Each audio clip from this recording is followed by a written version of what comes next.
Hello and welcome to the History of the Germans, episode 176, A Great Idiot of History, ? Which is also episode 13 of season 9, The Reformation Before the Reformation. Now, revolutions are exceedingly rare in world history, and they're so rare because they require a whole host of things going wrong, and going wrong all at the same time. In 1419, 1420, a whole host of things were going wrong in the Kingdom of Bohemia. We did already hear about the defenestration, the first in Czech history. But as dramatic an event as that was, there is no reason to believe that death and destruction was inevitable from that point forward. After all, there had been dozens, if not hundreds, of bloody revolts before that did not end up with a revolution. Amongst the great podcaster Mike Duncan's very many achievements, the concept of the great idiot theory of history is my absolute favorite. A great idiot of history is someone whom, out of incompetence, stubbornness, narcissism, or any other impediment, created a situation where historical time accelerates and change occurs. It is essentially the counterpoint to the great man theory of history that is presumably a bit better known. Which gets us to what we will discuss in this episode. Looking at my gradually swelling library of books about the Hussite Revolt, it appears as if Sigismund, the king of the Romans and heir to the Bohemian crown, was one of these great idiots of history. Many an author, and not all of them Czechs, has blamed him for turning a simple revolt into a revolution out of bigotry, incompetence, or even sheer malice. But is that fair? That is what we will investigate in this episode, along a spot of street fighting on Europe's top 3 backpacker destination. Before we get down to the soon blood-soaked streets of Prague, just another irritating but inevitable reminder that the History of the Germans is advertising free thanks to the support from so many of you. If you want to join the ranks of these most generous patrons, you can do so on my recently redesigned membership page at historyofthegermans.com/support. There you can become a member or make a one-time contribution very much as you could on patreon.com before. And if you're already on Patreon, there is really no particular need to change, though you're obviously most welcome to do so. On the new membership site, you'll find the bonus episodes as before and a chat room where members can exchange views and ideas about the show. Unfortunately, I have not yet found a way to invite Patreon members to this chat room, but I'm working on something. In any event, we should thank Dave E., Margus S., Jesper Glargaard, and I hope I got that right, Lydia F., Nick S., and Kat C., who've already joined this illustrious set. And with that, back to the show. Now, last week we ended with the first defenestration of Prague in 1419, the one that was much deadlier than the more famous second one in 1618. A protest march of Hussites demanding the release of prisoners had gathered outside the town hall of Prague's new town. Things got out of hand, or went according to plan, depending on who you listen to. What's not disputed is that, in the end, 13 royal councillors lay dead on the pavement, having taken involuntary flying lessons. The Hussite Revolt had its own Storm of the Bastille. Louis XVI's diary entry for the 14th of July 1789 was famously rien, nothing. The King of Bohemia, Wenceslas IV, did not display the same sang-froid. Our chronicler Lawrence of Brezhova reports that King Wenceslas was angered, vexed and aggrieved, and decided to eradicate all Wycliffites and Hussites, especially their priests. This decision, like all his other great pronouncements, came to naught. Instead, a month later, having vexed, angered and aggrieved a bit more, he suffered a long overdue stroke and died with a great shouting and roaring like a lion. The city of Prague was in such a state of unrest that the king could not even be given a proper burial. His body was moved under cover of darkness from the royal castle on the hill to the castle of Vyšehrad on the opposite bank of the river, and from there again, in the night, to the monastery of Aula Regia, where he was finally put to rest. Only a few monks, fishermen and bakers were in attendance at the funeral of a man who had once been the King of the Romans, King of Bohemia, Duke of Luxembourg, and Margrave of Brandenburg. His father, the great Emperor Karl IV, was lucky not to have seen what had become of the boy he had placed so much hope in, whose election had cost him the humongous sum of 500,000 mark of silver and the support of the once loyal imperial cities.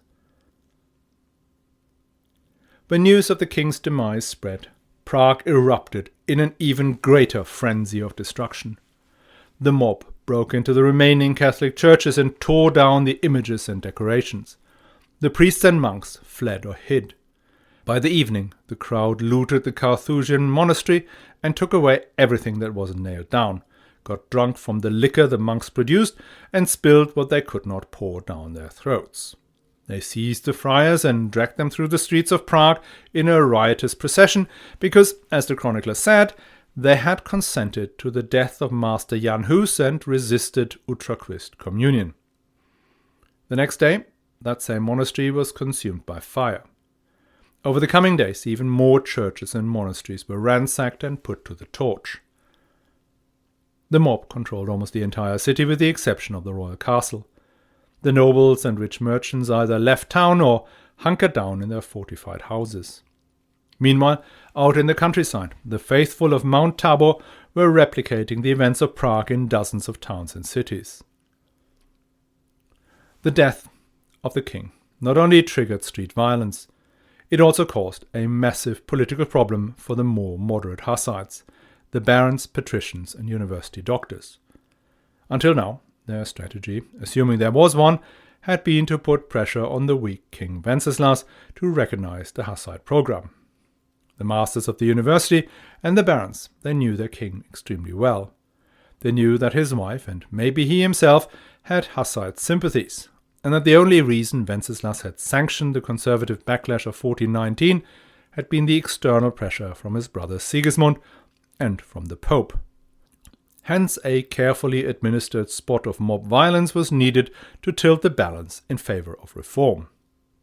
But now Wenceslas was dead, and the waving of flags and shouting had turned into full-blown riots, not what the moderate Hussites had been aiming for. Moreover, Wenceslas' heir was none other than Sigismund, the man many of the Hussites held responsible for the burning of Jan Hus, the man who had urged Wenceslas to clamp down on the spread of Utraquist communion across the country, in short, the man who was at least one of the major forces behind the Catholic retaliation. That left the moderate Hussites, basically the intellectual and political elite of Bohemia, between a rock and a hard stone. On the one hand, they really did not like Sigismund. But on the other hand, the university professors and barons could not imagine a world without a legitimate feudal ruler. This is the 15th century after all. And for the barons in particular, their legitimacy was also tied closely to that self-same feudal system, and hence the king. As we've heard in the episodes about Karl IV and Wenceslas, Bohemia had a rather unusual constitution. Unlike the other prince-electors, the king of Bohemia ruled by and with the consent of his barons. The barons were able to and had in the past deposed kings and invited new contenders to take the throne. This is how the Luxembourgs had become kings of Bohemia in the first place. And new kings could be made to sign settlements with the barons, laying out their respective rights. Karl IV had done that, and so did Wenceslas. For many moderate Hussite barons, such a capitulation seemed to be the most sensible solution. Therefore, at the same time as monasteries were going up in flames all across the country and the radical reformers were dancing on the tables, the Hussite barons and the university masters opened up negotiations with the royal party holed up in the Ratschin above the city. They put together a list of demands that, if granted, would allow them to recognize Sigismund as their overlord. These demands contained 4 main points: that priests could preach freely, only subject to the jurisdiction of the Prague archbishop; that the Eucharist could be offered in both forms as bread and wine; that the church was to give up all its property; and that no Bohemian could be forced to stand trial outside Bohemia, in particular not in Rome.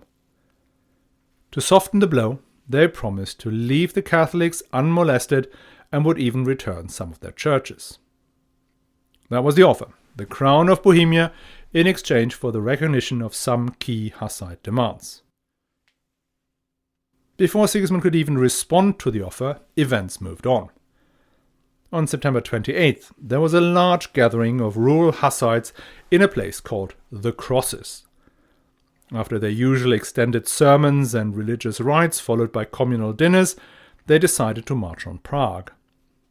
The inhabitants of Prague welcomed them, led them through town in a torchlit procession, fed them, and housed them in one of the monasteries that were still standing. What further happened during the stay is shrouded in mystery, but most likely the two radical factions, those from the new town of Prague and the rural activist, who we'll call the Taborites after the name they gave the hill they usually gathered on, agreed to a joint position. A position that is unlikely to involve the kingship of Sigismund or the toleration of Catholics.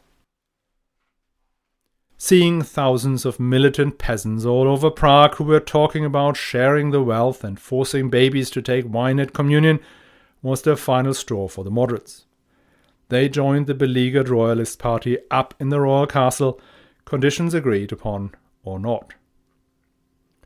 This newly formed royalist party, made up of Wenceslaus' widow Sophia, the Catholic barons, and the moderate Hussites, mustered their forces and then recruited some further German mercenaries. Meanwhile, the radicals down in the city formed militias. We're moving to the stage in the revolt where a military confrontation becomes almost inevitable. Which begs the question, where was Sigismund, the heir to the Bohemian crown, whilst the kingdom was tumbling towards civil war? Now, in one of these twists of fate, the man who could have de-escalated the situation was unable to come to Bohemia. After his long stay in Constance, the situation in his kingdom of Hungary had become even more challenging than normal. The Ottomans had recovered from the catastrophic defeat at the Battle of Ankara in 1402. Sultans Mehmed I and Murad II consolidated the divided empire and resumed their expansion policy across the Balkans. Hungary was now Europe's forward defense against the Turks, not counting the Byzantine Empire that had shrunk to not much more than the city of Constantinople. Moreover, Venice had begun its territorial expansion, first along the Dalmatian coast and then into the terra firma, its northern Italian hinterland. This impacted two of Sigismund's realms, the Kingdom of Hungary that used to comprise Croatia and Bosnia, and the Empire, which included the Patriarchy of Aquileia and the Friuli. Venice not only dominated the Adriatic, but was also completely ruthless. In 1418, the Great Council had passed a formal decision to have Sigismund assassinated. Nothing personal, just business. It was cheaper than raising an army. Spoiler alert, they did not succeed, and they still had to raise the armies. Then I think were good enough reasons for Sigismund to stay away from Bohemia, but there weren't good enough reasons to mess things up. He played for time. In his letters he said things like, "Do not worry, I will confirm all the rights and privileges of the estates, and we will surely find a solution for all these religious differences once I come down. Just for the time being, could you please all refrain from any more violence against the Catholics, restore the monasteries to the monks and nuns, and allow the expelled German citizens to return to Prague." Being the future king and emperor, he did not say please, please. Instead, he ended his statements with, "If you do not what I command, well, we will make you do it." After decades of drunken Wenceslaus rule, his new subjects were not accustomed to imperial commands. They did not refrain from violence against Catholics, they did not return the monasteries to the monks and nuns, and they did not allow the expelled German citizens to return to Prague. At which point Queen Sophia, who is now Sigismund's regent, put the second part of his statements into action. The mercenaries and baronial troops took over several of the monasteries and garrisoned key strategic points in the city. They rounded up some of the radical preachers, and then they waited. Jan Żelivski, the leader of the Newtown radicals, called on the Taborites in the provinces to come to Prague and defend their religion as they had promised in the meeting a few weeks earlier. The civil war began on October 25, 1419, with the radicals capturing Vyšehrad Castle. It may be useful at this point for you to get an idea of the topography of the city of Prague. The city spans two sides of the Vltava river, which the Germans call the Moldau. The left bank is dominated by the royal castle, the Racine, with its huge cathedral and enormous palace. Below the castle is the so-called Lesser Town. The Lesser Town is connected to the Old Town on the right bank of the river via the Charles Bridge. The Charles Bridge itself is protected by two towers, one at each end. The Old Town is, as the name suggests, the oldest and still richest community of the city. That is where you find the famous Times Square and the Jewish ghetto. The Old Town is surrounded on three sides by the New Town, the massive extension Emperor Karl IV had begun. That is where the artisans and the labourers lived. It is also where the enormous squares, St. Wenceslas Square and Charles Square, are found, as well as the Bethlehem Chapel. At the southern end of the New Town, also on the right bank, is Vyšehrad Castle, the original residence of the Bohemian kings. In October 1419, the royal castle and the Lesser Town were held by the royalists. The New Town was held by the radicals. The Old Town was caught between both sides, trying to steer a course between them. When the Vyšehrad fell to the radicals on October 25th, the royalists were confined to their bank of the river, to the Racine and the Lesser Town, unable to relieve the Old Town against any attacks by the radicals. So, the radicals now moved into the Old Town.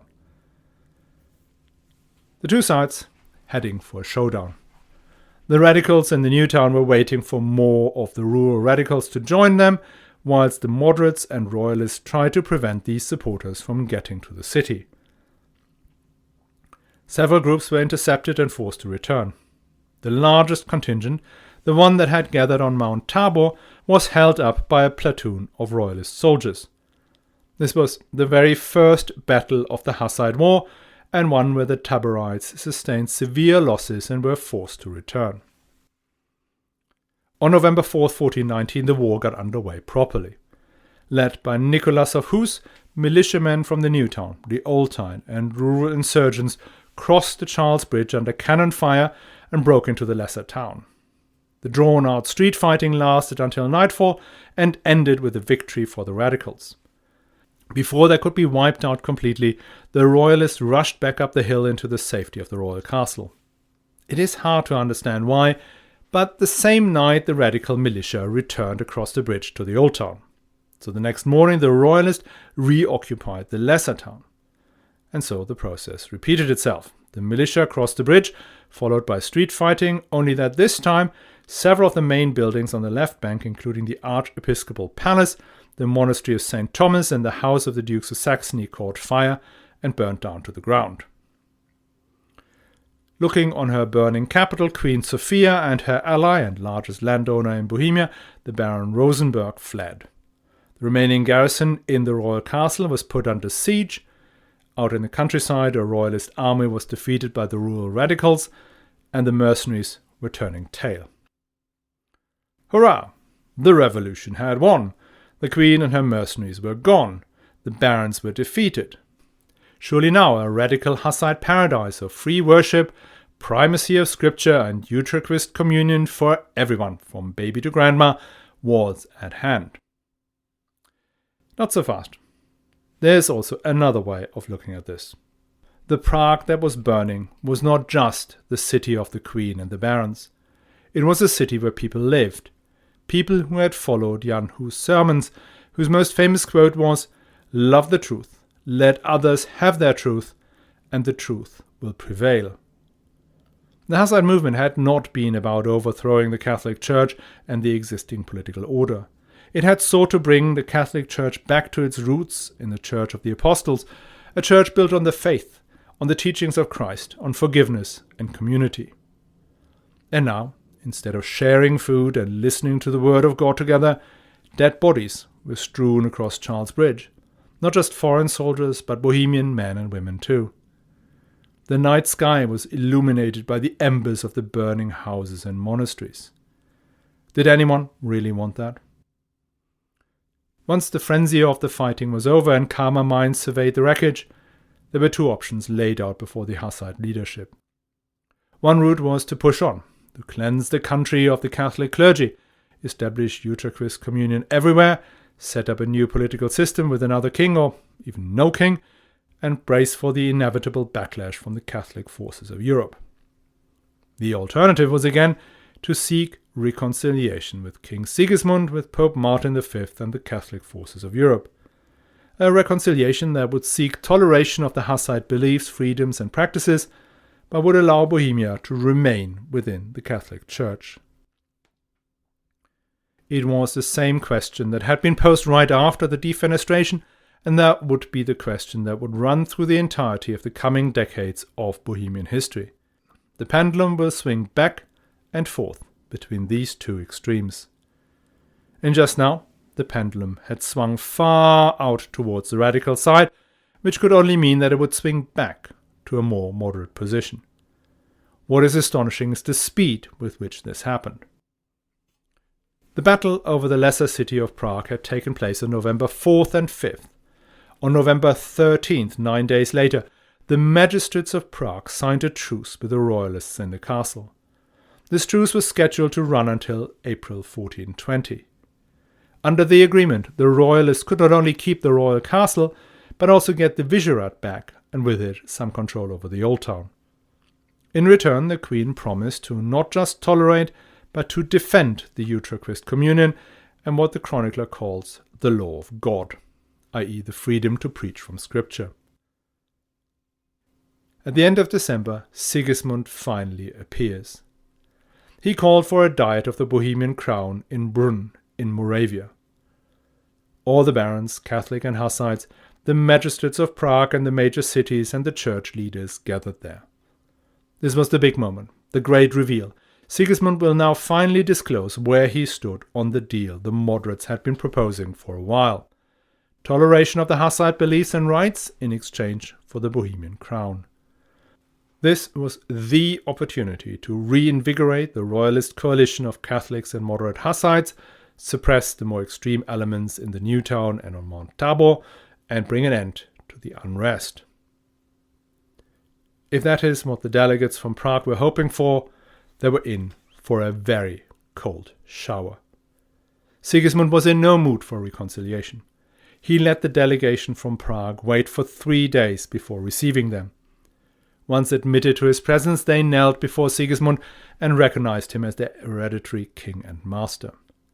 Then he, quote, spoke to them quite harshly and sent them to Prague with the order to remove all chains and posts from the streets of the town and to pull down all fortified buildings in front of the castle. This was to be indicative of their submission to his power and reign. At the same time, he deposed all of the officials of King Wenceslas, as well as the burggraphs of castles who were supporters of the Utraquist communion, and installed in their posts adversaries of the truth and blasphemous. End quote. In other words, Sigismund ordered the power structure of the Hussites to be dismantled.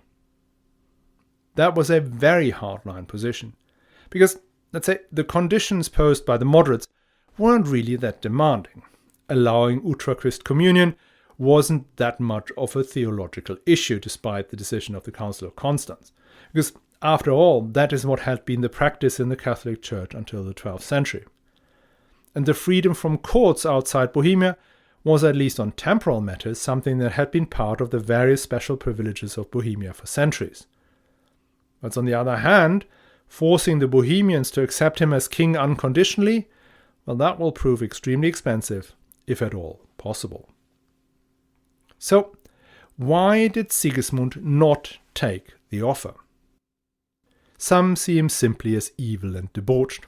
After all, he sported a forked beard and was in the habit of dancing wildly and dropping his pants at the end of dinner parties. From there, it's only a small step to being the devil's apprentice. Many writers point to his Catholic faith as the reason why Sigismund turned this option down. But that is confusing to me. At no point so far had Sigismund displayed any of the deep personal piety of his father. Sure, he was a believer, like everybody else in the Middle Ages. But a malicious bigot who was hell-bent on destroying heresy? That simply does not gel. Then others say he wasn't a great politician and diplomat. But that does hold even less water.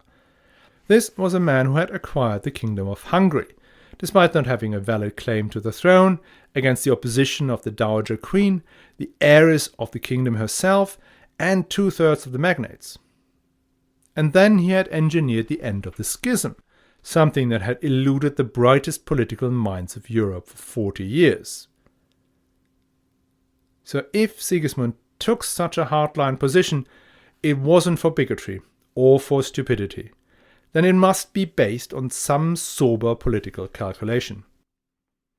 And that calculation might have gone as follows. Sigismund was not just the hereditary king of Bohemia. He was also the king of Hungary and the king of the Romans. Hungary, as we've just heard, was in a fragile state under pressure from both Venice and the Ottomans. And Sigismund's position as king of Hungary was still subject to potential challenges from his nobles and from the Angevins in Naples. And just re-listen to episode 169 to remind yourself of the cut and thrust and then the occasional decapitations of Hungarian politics. His position as king of the Romans was actually even more wobbly. In 1420, this king of the Romans had no land holdings in the empire. Nada, zilch. He had granted his Margraviate of Brandenburg to Friedrich von Hohenzollern. He had lost the ancient family lands of Luxembourg to his niece when he was unable to repay a loan. And as for the most valuable part of the Luxembourg inheritance in the empire, the crown of Bohemia, well, see above. That meant his position as king of the Romans and his eventual imperial coronation in Rome was down to nothing but his personal standing, his imperial prestige. And he had been working very hard at that. His involvement in the Council of Constance had less to do with his personal spiritual unease about the schism, but had been an amazing platform to establish himself as the first lord in all of Christendom. But all of this was a walk on a tightrope. One false move, and it would become apparent that this emperor could not even afford any clothes. Embracing Hussite positions, even just tolerating them, would have been such a misstep that would have tarnished his reputation. The Bohemian reform ideas had percolated into Saxony and Poland, but not much beyond.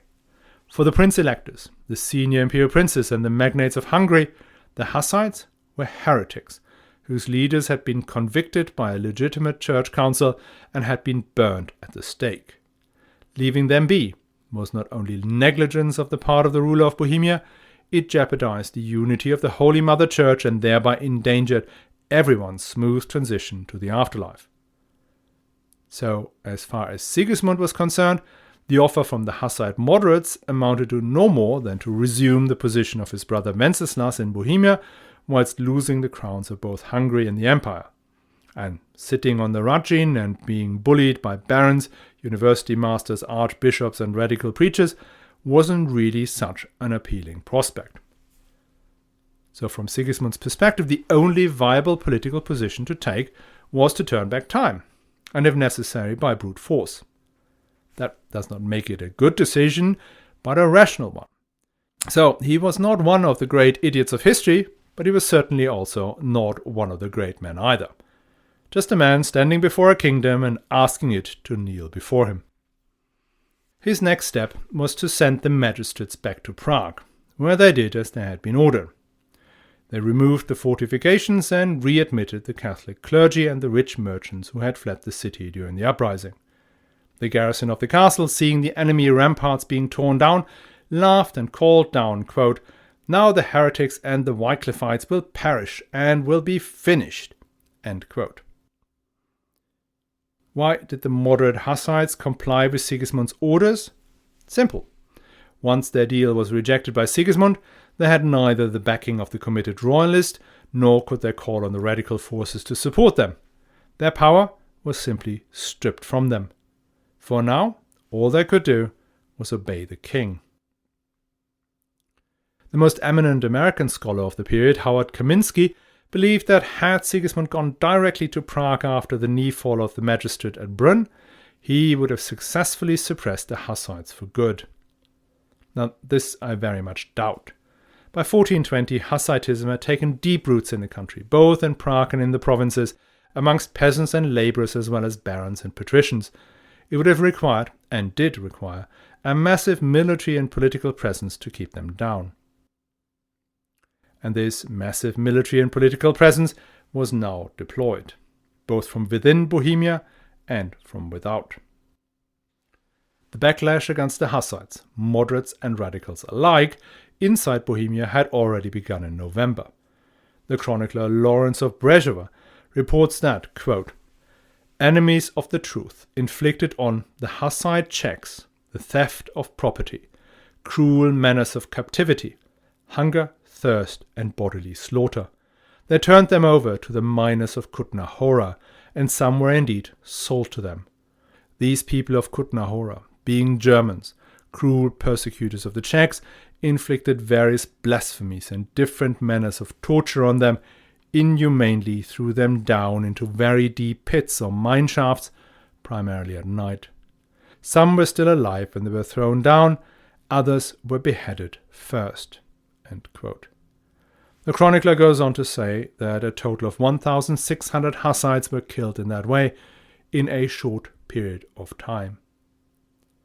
Now, I'll leave this standing here, as the chronicler reported it. I have tried to find corroborating evidence about the scale of these atrocities and the role of the German citizens of Kutna Hora, but I have not been able to find anything in English or German. If any of you Czech listeners have more information, I would be very interested.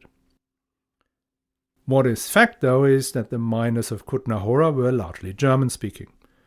Germans had developed mining expertise when the first European silver mines opened in Goslar in the 10th century, and German miners were active from the enormous copper pit of Falun in Sweden to the great mines of Hungary. As we discussed in episode 153, Nuremberg had become the European center for mining, and in particular smelting technology. Hence it is very likely, if not certain, that the miners of Kutna Hora had been German-speaking. It is also true that Sigismund had issued orders to all his recently installed chamberlains, burggrafs, burgomasters, and city councillors that they should, by any means possible, arrest, persecute, and to the extent possible, wipe out the Wycliffites and Hussites and those practicing communion with the lay chalice.